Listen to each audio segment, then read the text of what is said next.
Hey guys, Popular Boat here. On to the second part of this playthrough. Our first character just died, we're on to his son, and we're just fixing up the realm a little, making sure we're ready to go, and then we'll be taking a bit more land. We had a bit of a fail to start with Saxony sniping some land off us, so it might be worth fighting Saxony if they're not too much stronger. Okay, we have a fair bit of an advantage over Saxony, so I think they're going to be our next target.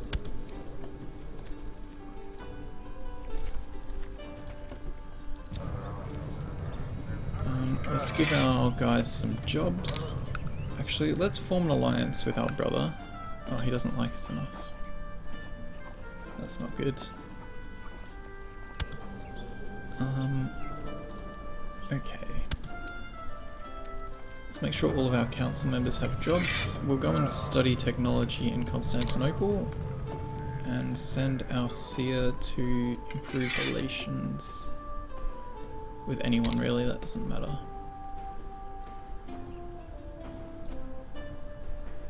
Okay.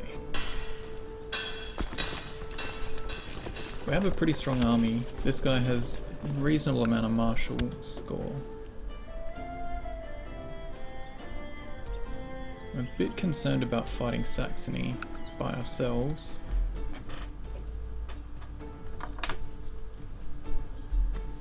But we'll see how we go. Now, is there anything we should do? We're really not making much money, so I might raise our armies and go raid our neighbours. Maybe even Saxony, actually. So raiding allows us to take all of the loot from a province, which will give us money and also weaken our neighbours, which is always a good thing to be doing. While we're raiding, it will allow that country to be aggressive towards us and come and fight our armies to prevent us from raiding, but that might be a good chance to weaken Saxony's forces.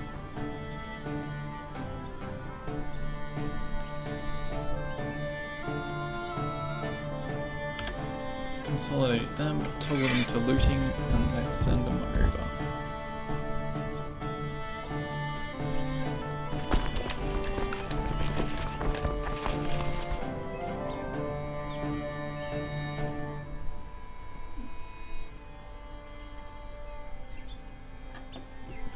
So they're currently looting. They will take 0.6 ducats every 8 days.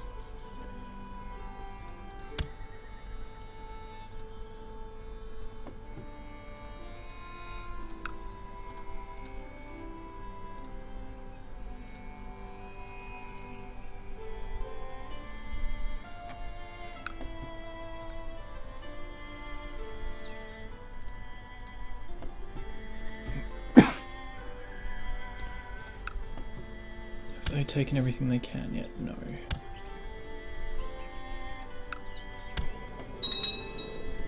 Is he at war with anyone?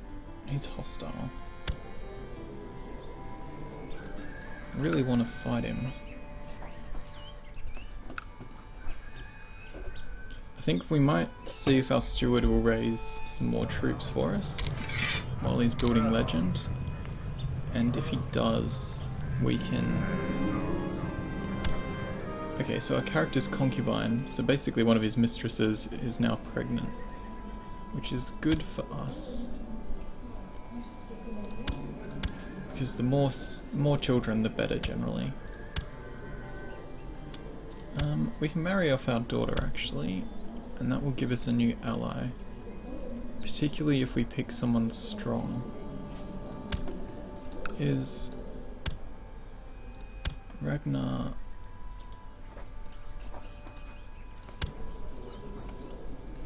Let's see if we can arrange for one of our children to get married. Will he accept? Yes. So, marrying off your daughters and arranging marriages for your sons with other people's daughters basically gives you an alliance, or it gives you a non-aggression pact that you can use to form an alliance. And these guys are rather strong, or have the potential for being very strong. So I might make friends with them. Yeah, let's do that. So let's arrange a betrothal for our daughter to Ragnar, who will become Ragnar Lothbrok, and see if he likes that idea. She's a fair bit older than he is, but being 19 and Ragnar's only 5, but yep, he's keen. So oh, he's actually our cousin. So let's see if he would like to form an alliance. No, he would not. Let's send our Chancellor to improve relations with him.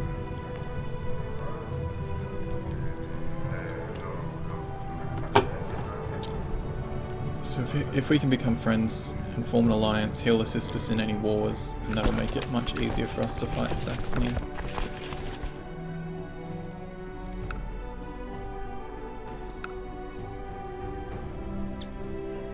I think we're actually losing money. Yeah, we're losing a lot of money with this raid. It's better to raid the richer provinces once that becomes a valid option. But Saxony didn't come to fight us, so that's a good sign that our forces are a lot stronger. So this guy has died and he's no longer the court chaplain for us. Or the seer, actually. So let's make our concubine the new seer. And she can... There's nowhere for us to spread our religion to, so maybe she can just improve religious relations. Okay, we've got an event. A spear throwing competition could be entertaining, and it's also a great way to enliven your battle technique. Maybe you should arrange a contest at your court. My throwing arm will amaze everyone, so we can impress everyone by holding this contest. There may be a chance that something bad will happen, but let's just throw some sticks around and see what does. Everyone attending the spear throwing competition seems to be having a great time. They are partaking in the contest, conversing and laughing together. Perhaps the merriment is a bit too much, as a spear is carelessly hurled into the field as someone is still out there measuring the distance of the previous throw. Well, that's unfortunate. So someone just got a spear thrown at them, and they are now maimed. That's unfortunate. No idea who it was though. After dozens of spears have been hurled through the air, a sole victor emerges. No one managed to throw farther than you, so we won the spear throwing competition. We are the best at throwing sticks. This is a glorious day. So that gained us 50 prestige. Our prestige is basically how well known we are, how impressive we are, and it makes everyone think better of us. So everyone has an opinion towards you, and that's affected by a whole bunch of different conditions. And we have almost 300 prestige, so that's giving us +1 to opinion. Once you start having like 3,000 or 4,000 prestige, it adds up pretty quickly. Violence seems to be able to solve all your problems. Life is easier when you can simply smash things into submission. We've gained the trait Wrath, which is really good for us at the moment because that's going to give us +3 to our martial. Let's get rid of the ambition to fall in love because that takes forever, and instead take the one to win a war.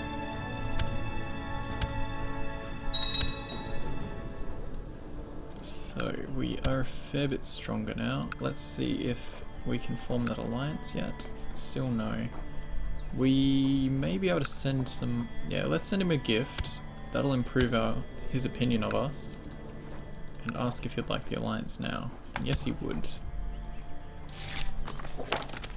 So that's giving us a bit more strength. This guy's really not keen. We've got 4 negatives to 2 positives, so we can't just send him a gift and push him over the edge. Okay, I think we're just about ready to go and fight. Just about ready to go and fight Saxony.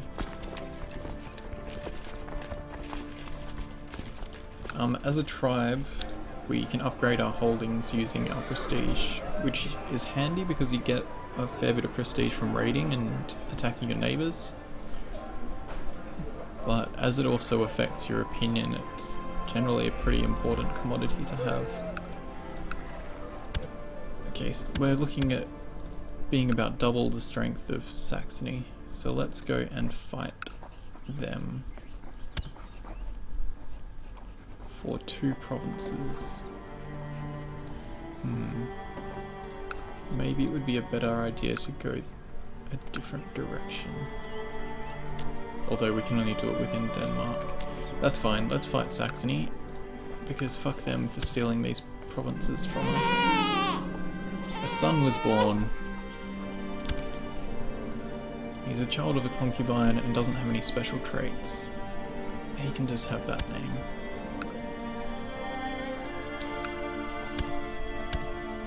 Okay, war with Saxony. Call in our tribal allies. Raise our armies. Start getting them into position. I imagined a situation which became more and more intimidating, with an outcome that could mean life or death.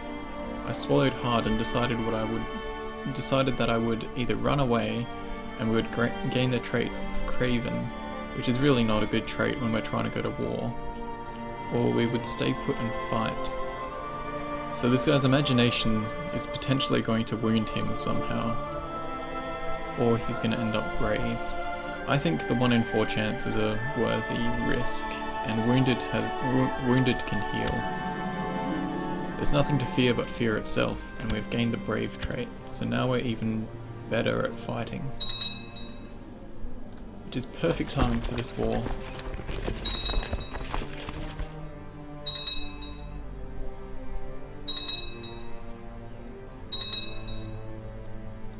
Consolidate our armies, and then we'll cross this strait. Maybe we should cross the strait now, actually. The rest of the men can catch up.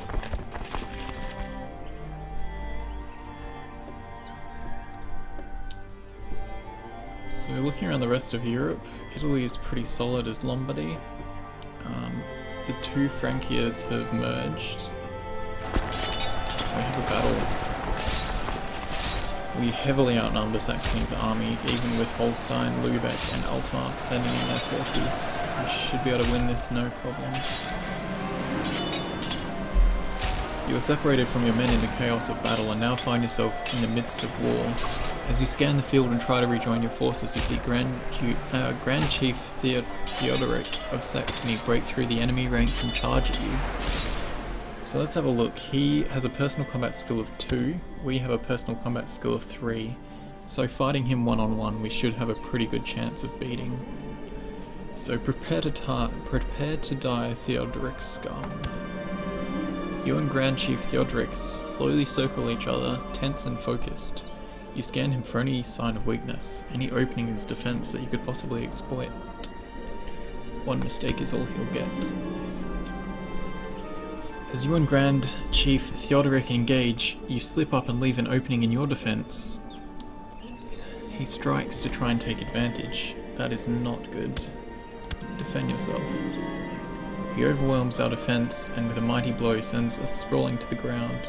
You look up at him towering above you, ready to deliver the finishing blow. This should wound us, which reduces our combat skill, but now we are on par with him, so we can still fight back and potentially win. So basically we're having a duel with him on the battlefield, and we got back up and we're ready for round 2.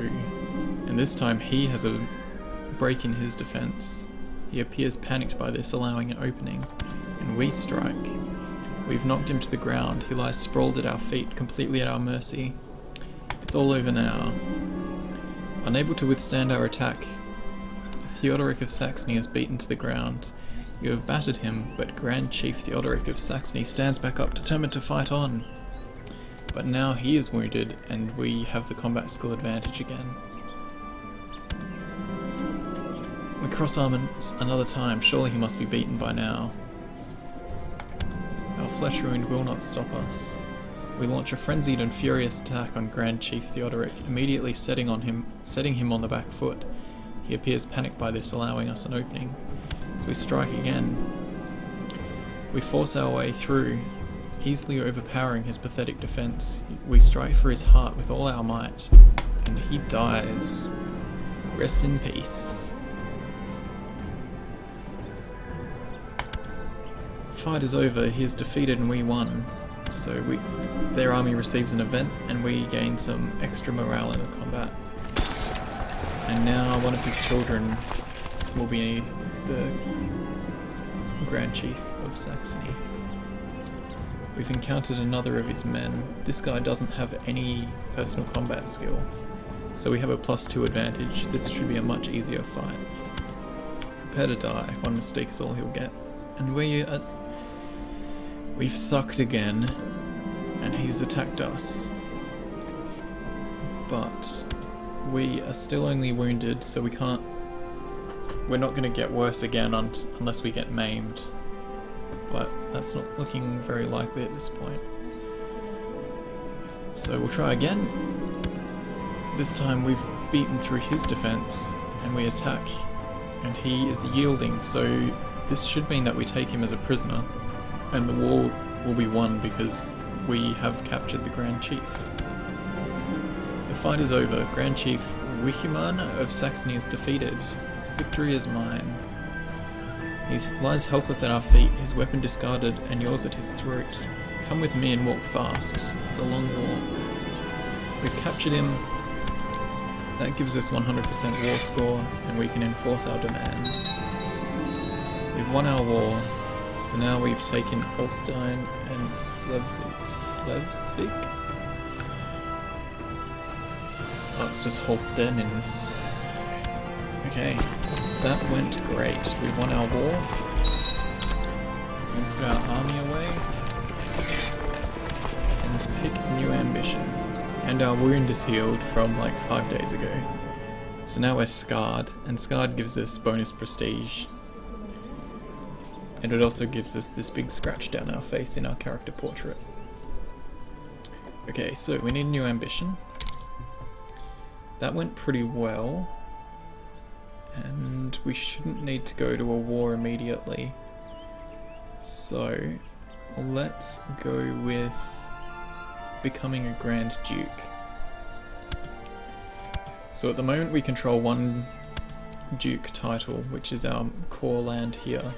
If we create a second duchy, then we will be considered a Grand Duke, and that's one step closer to becoming the king, really. Title loss and succession, so our heir won't inherit all of the lands. When you die with Gavelkind as the inheritance succession laws, your lands will get split up to all of your sons. So we have 3 sons and our brother. Our brother would inherit our core lands, and our 3 sons would inherit the other lands, which is pretty painful early on and can be a challenge to keep your lands consolidated. But it just means more fighting to put all your land back together. It's less painful once we're a king, because instead of our sons getting land that is of a similar rank to us, we would be the ruler over them. Our demesne is too big, so we're holding too many provinces for us to actually manage by ourselves. So that's when we need to pass some of it off onto our children and members of our court. Our spy master likes us a lot, so I might grant him a province. Let's give him Slesvig.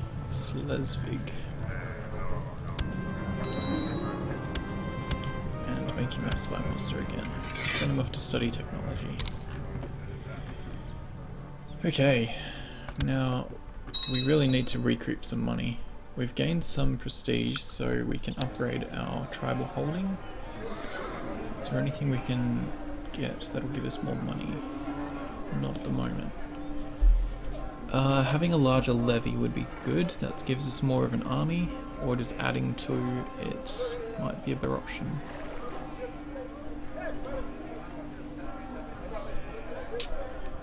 Let's improve the morale of our army. We have a new heir. Did our son die? Ah, more people are voting for him than... Yeah, I think our oldest son is getting close to being old enough to be able to be a ruler. He's 14 now. At 16 he essentially becomes an adult and can take over.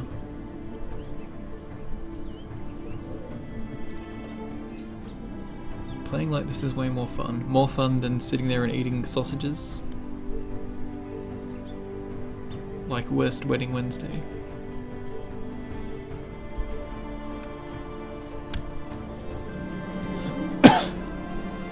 Throughout the day you've caught yourself grinding your teeth and being unable to focus on anything for long. Suddenly you realise why you have been in a bad mood all day. You just can't seem to abide by having lazy people in your presence anymore. So one of our people is slothful and our character is not impressed by it. So we can attempt to make him not slothful, which is generally pretty damn good. Yeah, let's attempt to make him not slothful anymore. But we have a chance that we will make him stressed. But whatever, he can deal with it.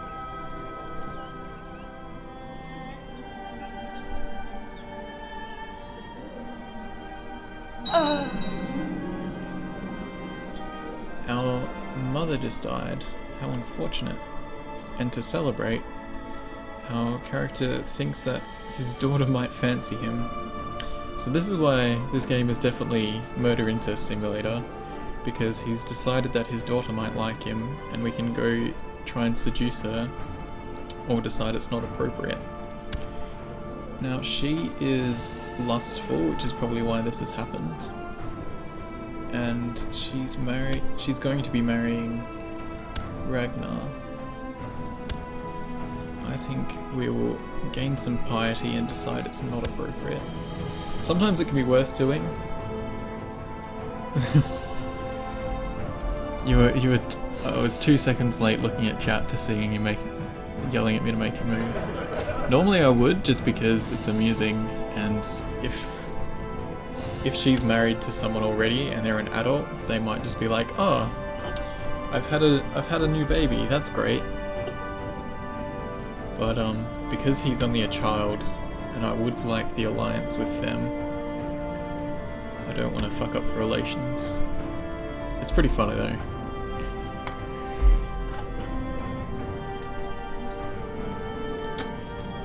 Next time we'll be making a move. Okay, let's go up to speed 3 because it's a bit quiet at the moment. We can fight our brother again to claim his lands, and I think I might, just because he doesn't really like us, so why the fuck not? And we are going to be king one day, so let's claim his lands, declare war, raise our armies, and go slap him. Call in our vassals, get across the strait. The other issue with making incest babies is they can have the trait of being an incestuous baby, and that will reduce all of their skills, and it can also cause quite a bit of drama. People can be... If the scandal gets found out, then people are not impressed. Let's make sure our leader is in this.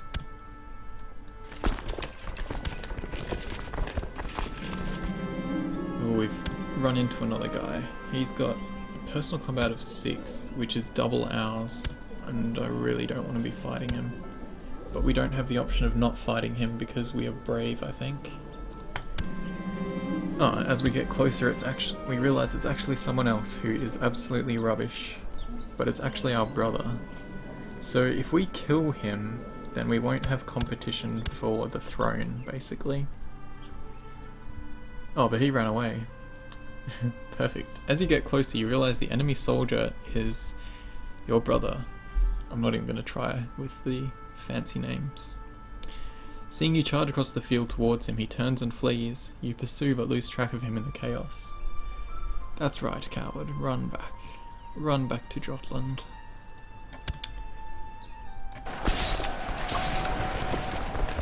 Easy fight. And let's just push the attack. We've finally taken Jelling, but it appears that our brother has gone into hiding. We can search for him, but he will not be easy to find. Let's find him, or let's attempt to find him and anyone else of importance. It gives us a small chance to capture some of their people, which we can then ransom back for money, which I'll do now. And let's also take the temple.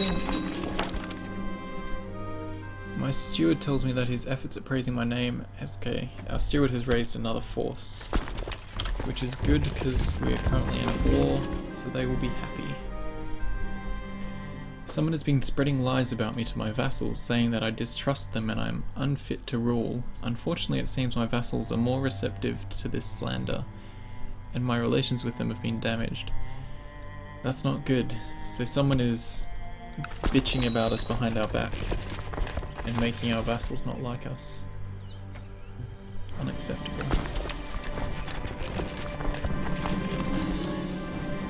We've finally taken Aarhus, and it appears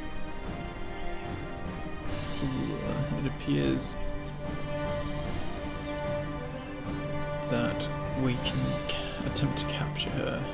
Let's do that. And we've got 100% war score, so we can push our claims, enforce our demands, and make our brother bow down to us. Okay, but we've fulfilled our ambition to become a Grand Duke. So, what do we want to do next? 40 years old, so we're not going to be... I think becoming king is probably a pretty possible ambition. We can create a title, Kingdom of Denmark. So if we get another 200 gold, we can crown ourselves the King of Denmark.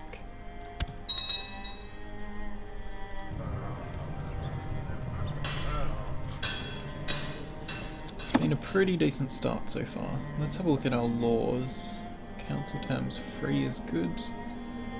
Let us increase our vassal limit by raising our tribal organization. So, oh, we didn't really need to do that. I'll set that back.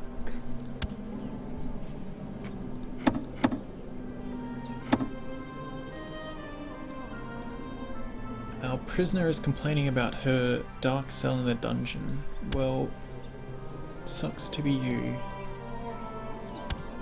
You can stay there. She is lustful, so we could take her as a concubine. Our brother expects to be on the council now. Our brother is really good at diplomacy, but he really does not like us. But he will be more pissed... Well, he's mainly pissed off because he's not on our... Yeah, all of this land is mine. Easier to see if I make it green. Blue is our friend. Yellow is people we can go and fight if we want to. Why can we fight these guys? Autosave. Okay, we can attempt to conquer Ostfriesland. Unmarried heir. Our son has become of age, and he is a gruff diplomat. He's shrewd, gregarious, chaste, and greedy. Let's find him a wife. Prolfer wants a wife.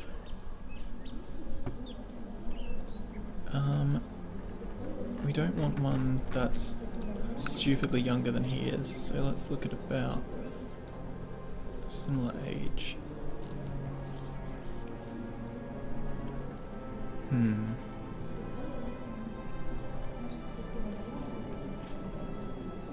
Someone with decent stats would be good.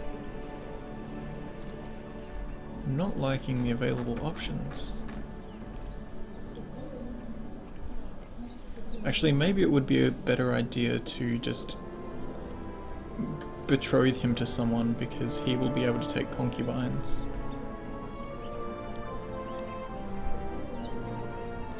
Even, who can I arrange a marriage between him and Grima?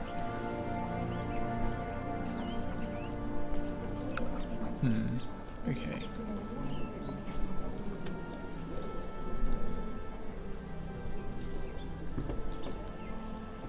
Let's invite a debutante to our court and see if she has any good traits for our heir.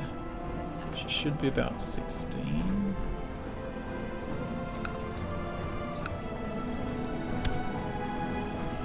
Fielder. Perfect. She's strong. Traits with a heart around them are ones that can be passed on. She's a great eminence, which is fantastic for her skills. Socializer, temperate, trusting, patient. Perfect. Perfect for our son.